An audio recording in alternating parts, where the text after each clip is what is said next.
note de Franck Tapiro. Bonjour Franck. Bonjour Steve, bonjour les auditeurs. Et merci de nous rejoindre comme chaque semaine dans le Grand Journal. Vous êtes communicant, vous pilotez les Diaspora Défense Force, les DDF.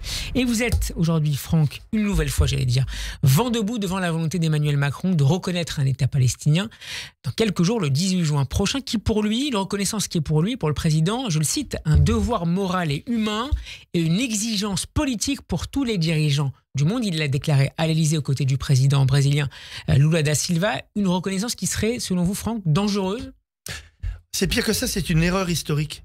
C'est une erreur historique parce qu'elle arrive évidemment au mauvais moment. D'abord, il faut reprendre l'histoire et savoir que les Palestiniens ont toujours refusé un État. D'ailleurs, ça a été redit par Bill Clinton il n'y a pas très longtemps où il expliquait que Yasser Arafat, au moment d'y aller, il a reculé. Donc, à un moment, vouloir un État pour des gens qui n'en veulent pas et qui ne s'expriment pas, c'est étrange. Et puis, je ne vois pas quels sont les dirigeants palestiniens qui seront présents.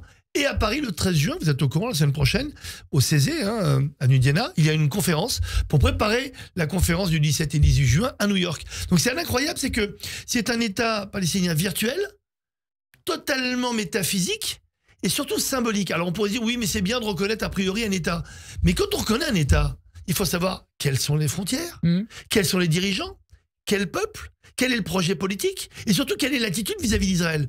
Et on oublie en plus... Ce ne sont plus des conditions préalables, préliminaires à la reconnaissance aujourd'hui. C'est la première fois de l'histoire, mais ça se dit en même temps, qu'on a des conditions a posteriori. Parce qu'on ne peut pas dire qu'on a des conditions et dire on va reconnaître. Non.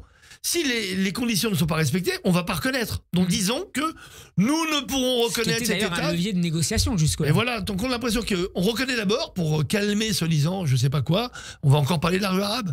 On est en France, il n'y a jamais eu de guerre entre juifs et arabes en France, c'est ce qui nous honore. On ne va pas créer un feu et jeter de l'huile sur un feu qui n'a jamais existé, comme le génocide qui n'existe pas. On est dans un monde virtuel en ce moment en France.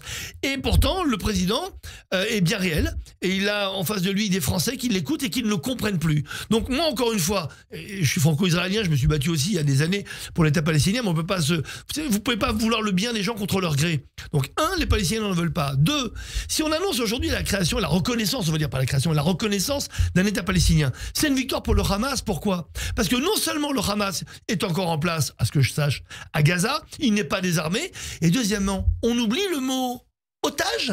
Il en reste 56. Otage vivant est mort. Donc on va reconnaître un État sans frontières, sans gouvernement, sans projet politique, etc. Avec en plus, dans les sous-sols de cet État, entre guillemets, des otages vivants et morts et des terroristes qui recrutent tous les jours, armés jusqu'aux dents, qui veulent la destruction de l'État d'Israël, mais on se fout de qui? Donc c'est une erreur historique et hystérique, les deux. Voilà pourquoi je dis en plus qu'il y a un problème. Si la France malheureusement commet cette erreur historique, ça va créer non pas la paix, mais un climat de violence dans le monde entier contre les Juifs. Et c'est là que j'ai fait tout à l'heure. Cette reconnaissance diplomatique et d'éventuelles retombées antisémites en France ou ailleurs? Mais c'est pas d'éventuel. Au moins c'est dit, je l'ai écrit ce matin. Je suis absolument convaincu. Regardez comment le PSG a fêté sa victoire le week-end dernier. On a fêté la victoire avec des émeutes épouvantables, avec 2 morts, un mec dans le coma, des centaines d'arrestations. Pour fêter une victoire.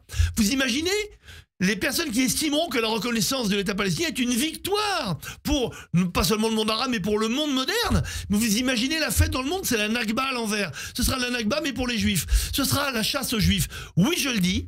Oui, je l'affirme. Oui, je l'écris et on s'en rappellera. Et autre chose. C'est pas un peu exagéré, Franck, d'aller aussi loin, d'imaginer un tel scénario? Mais depuis le 7 octobre, on me dit que j'exagère. Vous êtes au courant quand même, parce que je viens tous les jeudis. Est-ce qu'une fois j'ai exagéré depuis le début? J'aurais aimé avoir tort. Je dis depuis le début, tous les matins, ma femme pourrait vous le dire. Je me réveille en disant, j'espère avoir tort. Et malheureusement, tout ce que je vous ai dit depuis le début, que ça allait se retourner, qu'avant qu'Israël attaque en Israël, on allait être condamné par tout le monde en disant qu'on commet un génocide et un apartheid. Je l'ai dit ici, il suffit d'aller sur YouTube et vous retrouverez. Malheureusement, j'aurais préféré avoir tort. J'aurais préféré qu'on me dise, oh vous exagérez. Je suis convaincu que tout ce qui est en train de se faire aujourd'hui pour une reconnaissance virtuelle d'un État virtuel se retournera contre les Juifs. En Israël, mais surtout en diaspora. Et d'ailleurs, pour contrer ça, j'annonce un scoop aujourd'hui, parce que la DDF, on est pour dénoncer, mais on est surtout pour de l'action. On va faire une grande soirée, un grand événement, la semaine prochaine, donc dans exactement 15 jours, mercredi 18 juin, à 19h30 à Paris. En parallèle de cette conférence internationale. Ce sera le jour même où ça aura lieu aux États-Unis, parce que vous savez que 17-18, ce sera à New York.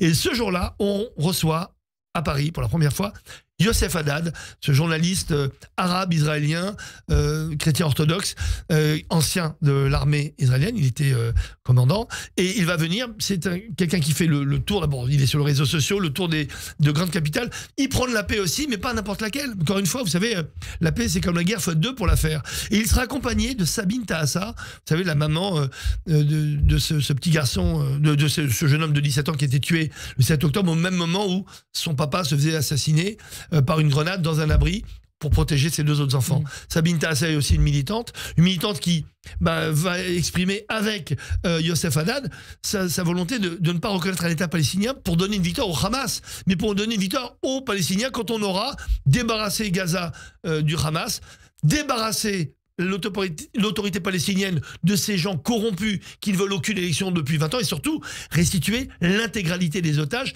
et des corps, parce que bien entendu le Hamas... Ça aurait pu être une condition préalable, au moins celle-ci, pour mais c'est ça qui est terrible. État palestinien. C'est ça qui est terrible. Et donc c'est pour ça que cet événement va être important. C'est le même jour, on l'a fait symbolique. C'est le 18 juin. Alors on a eu l'appel du 18 juin du général de Gaulle. Il y a l'appel d'Emmanuel Macron pour reconnaître un État palestinien. Et nous on appelle en se disant 2 États peut-être, mais dans quel État ?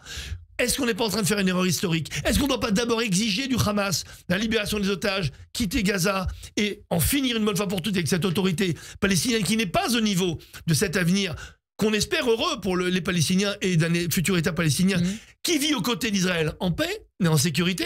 Donc vous voyez bien que tant que toutes ces conditions ne sont pas respectées, il est aberrant, et c'est une erreur historique d'y arriver. Et on l'expliquera ce soir avec donc Youssef Haddad et Sabine Tahassa, le 18 juin à 19h30 à Paris. Merci beaucoup Franck. Merci à vous. On en reparlera sans doute la semaine prochaine. Absolument. Bon après-midi. Bon après-midi à vous.